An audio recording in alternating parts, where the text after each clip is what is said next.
কবরে হাসরে কি হবে আমার, কবরে হাসরে কি হবে আমার।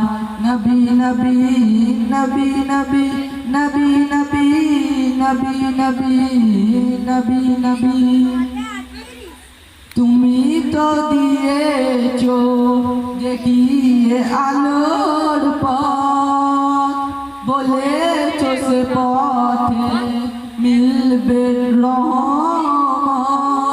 তুমি তো দিয়েছো দেখিয়ে আলোর পথ, বলেছো সে পথে মিলবে জান্নাত। কেন ভুল পথে আমি, তবু কেন ভুল পথে আমি করলাম জীবন পার। কবরে হাসরে কি হবে আমার, কবরে হাসরে কি হবে আমার। মুসিবতে না পাই যদি, মুসিবতে না পাই যদি করুণা তোমার। কবরে হাসরে কি হবে আমার, কবরে হাসরে